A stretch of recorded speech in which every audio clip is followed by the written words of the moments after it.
जय माता की दोस्तों, आपका एस्ट्रोडिया पंडित चैनल पर हार्दिक स्वागत है।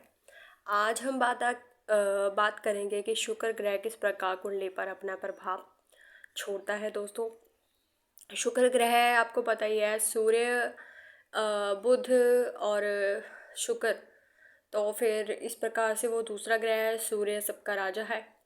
तो सूर्य को हम माफ़ कीजिएगा, शुक्र को हम सुंदरता का प्रतीक मानते हैं और शादी का प्रतीक मानते हैं। शुक्र ग्रह की इम्पोर्टेंस इस प्रकार से बढ़ जाती है। अगर हम सुंदरता की बात करें या शादी की बात करें तो ये शुक्र ग्रह एक कारक ग्रह माना गया है।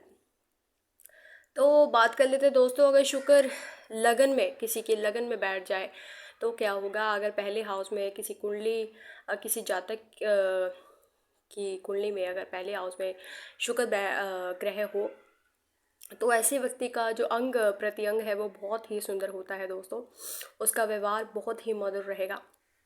ऐसा व्यक्ति लंबी आयु वाला होता है, स्वास्थ्य होता है, सुखी होता है और विद्वान बनता है, कामी भी होता है। ऐसा दोस्तों, ऐसा व्यक्ति अक्सर देखने में पाया गया है कि ऐसा व्यक्ति कामी बहुत होता है और राजे जैसा जीवन जीता है। दोस्तों, ऐसा व्यक्ति जो है वो राजे जैसे राजा अपना जीवन जीता है, उसी प्रकार से ये व्यक्ति भी अपना जीवन जीता है। दोस्तों, आगे बात कर लेते हैं दोस्तों, अगर शुक्र दूसरे हाउस में बैठ जाए तो क्या होता है।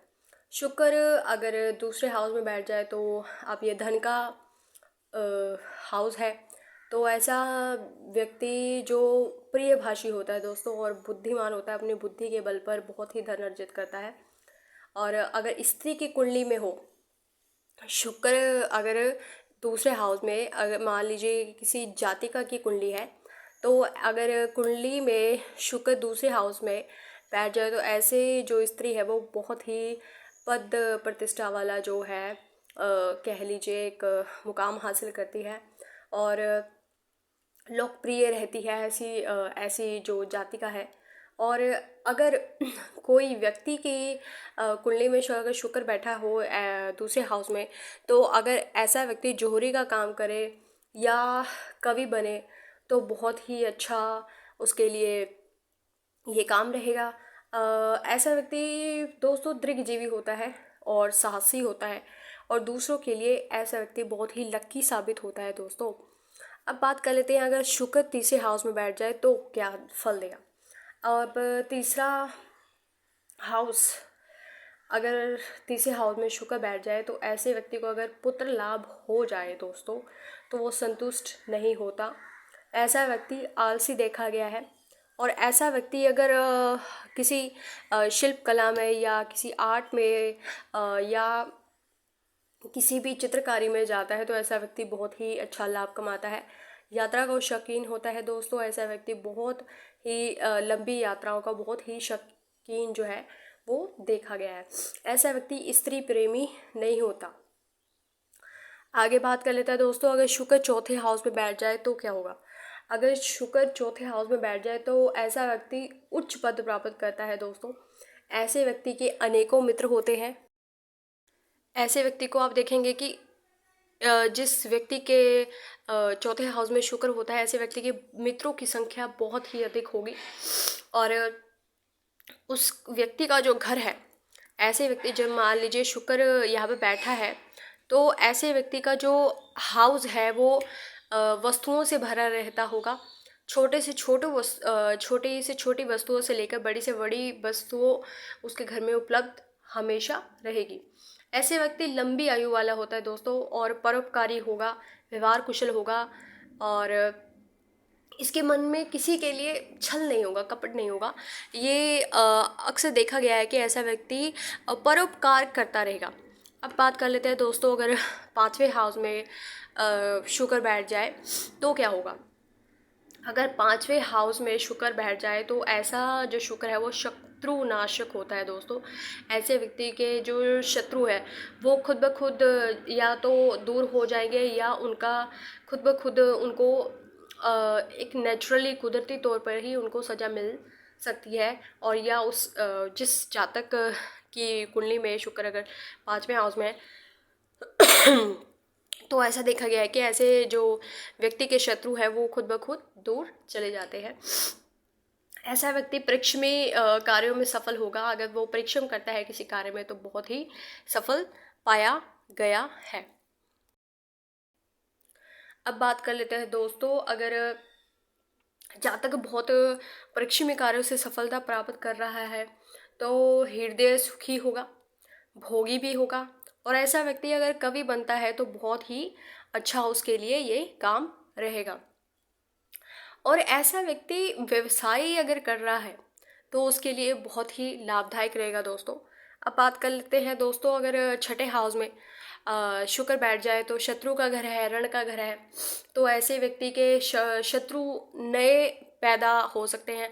ये कह लीजिए उसे नहीं पता होगा कि कहाँ से शत्रु, मैंने तो इसको मित्र बनाया था तो ये मेरा शत्रु कैसे बन गया, ऐसा इस व्यक्ति को देखने को मिल सकता है जिस व्यक्ति के छठे हाउस में शुक्र विराजमान हो।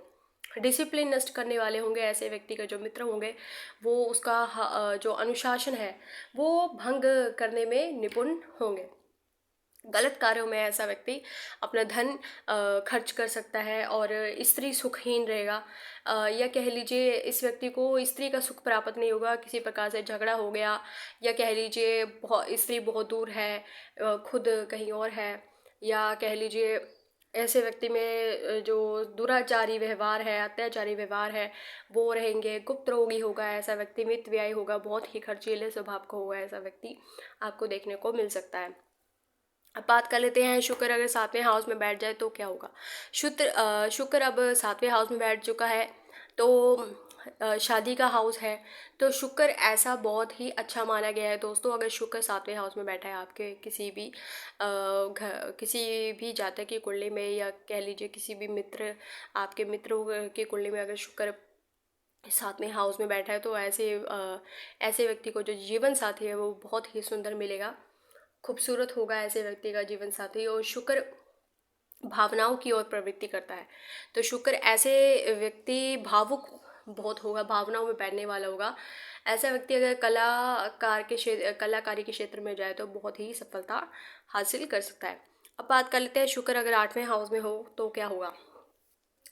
ऐसा व्यक्ति वाहनादि होगा दोस्तों। अब ऐसे व्यक्ति को वाहन की जो लाभ है वो बहुत अधिक मिलते रहेंगे, या कह लीजिए वाहन का सुख बहुत ही अधिक उसको प्राप्त होगा। ऐसा व्यक्ति कटुभाषी भी हो सकता है दोस्तों। इनके ऊपर हमेशा आप देखेंगे कि कर्ज से कभी भी इनको मुक्ति नहीं मिलती है, कर्ज इनके ऊपर चढ़ा ही रहेगा। ऐसा व्यक्ति रोगी भी हो सकता है, क्रोधी भी हो सकता है, चिड़चिड़ा भी हो सकता है, दुखी रह सकता है, प्राय स्त्री पर धन खर्च करने वाला होगा। बात कर लेते हैं दोस्तों, अब शुक्र अगर नौवें हाउस में बैठ जाए तो क्या होगा। शुक्र अब अगर नौवें हाउस में बैठा है तो ये लक का घर है, भाई का घर है, और पिता का घर है, या कह लीजिए बड़े भाई का घर है, या पिता का घर है। तो ऐसे व्यक्ति को अपने पिता या भाई का सुख जो है वो टाइम टाइम पर मिलता रहेगा। ऐसा व्यक्ति अधिक जो धनवान है वो होगा। धार्मिक जो कार्य है या कह लीजिए आस्तिक बहुत होगा। ऐसे व्यक्ति को अपना धन जो है वो धार्मिक कार्यों में खर्च करना बहुत ही अच्छा लगता होगा। मोजी स्वभाव का होगा, राज प्रेमी होगा, और यह कह लीजिए बहुत ऐसे व्यक्ति में ऐसा देखा गया है कि उस व्यक्ति में जिस जातक की कुंडली के नौवें हाउस में शुक्र पाया गया है दोस्तों, ऐसा व्यक्ति गुणी बहुत होता है, उसमें गुण बहुत अधिक होते हैं। आप समझ सकते हो कि गुणी का अर्थ है कि बहुत मल्टी टैलेंटेड ऐसा व्यक्ति देखा गया है। अब बात कर लेते हैं दोस्तों, अगर शुक्र 10वें हाउस में बैठ जाए तो क्या होगा दोस्तों। ऐसा व्यक्ति लोभी हो सकता है, कृपण हो सकता है, इसे संतान के सुख का अभाव सा रहता रहेगा। ऐसा व्यक्ति विलासी हो सकता है, धनवान हो सकता है, विजय होगा, हस्त कार्यों में निपुण होगा।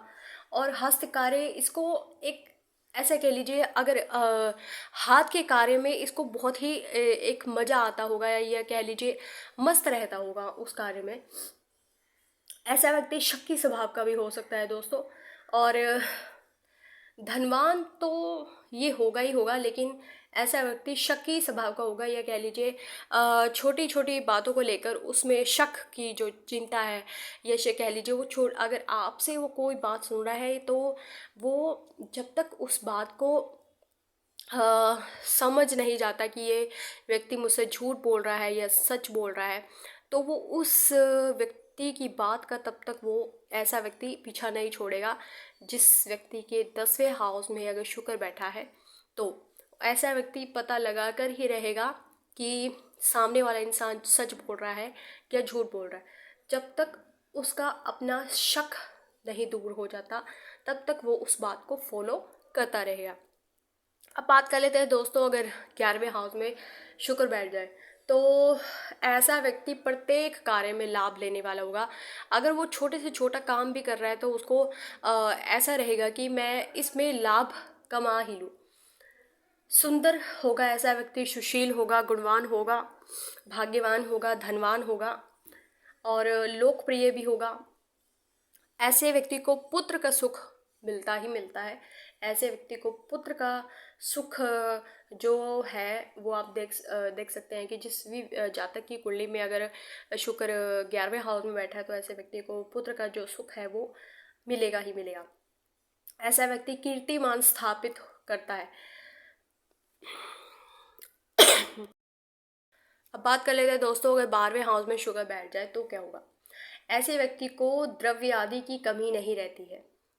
ऐसा व्यक्ति जो है वो स्थूल स्वभाव का होगा और पराश्रित रहेगा।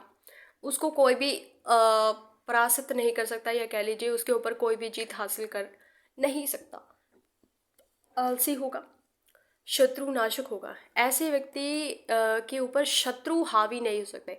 अगर मान लीजिए शुक्र किसी जातक की कुंडली में बैठ जाए 12वें हाउस में तो शत्रु इसका मुकाबला नहीं कर सकते। ये शत्रुओं को जो हरा कर ही लौटेगा।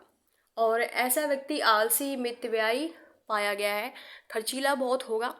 12वां हाउस है, खर्च का हाउस है। अब शुक्र यहाँ पे बैठ गया है तो ऐसा व्यक्ति आप मान सकते हैं कि खर्चीला किस प्रकार का हो सकता है, बहुत ही अधिक रहेगा। तो अब ये थी शुक्र की बात। हमने शुक्र के 12 हाउसेस के बारे में चर्चा की कि शुक्र का किस प्रकार अपना जो असर है, प्रभाव है वो डालता है। तो आपको ये वीडियो कैसी लगी कमेंट करके बताइएगा, लाइक बटन में क्लिक कीजिएगा और हमारे चैनल को सब्सक्राइब कीजिएगा। देखिए आपके सब्सक्राइब करने पर हमें एक मोटिवेशन मिलता है कि हम इस प्रकार वीडियो बनाते रहे, आपको अच्छी लगी और हमारा यही एक उद्देश्य है। तो please subscribe the channel and like button पे क्लिक कीजिएगा। धन्यवाद।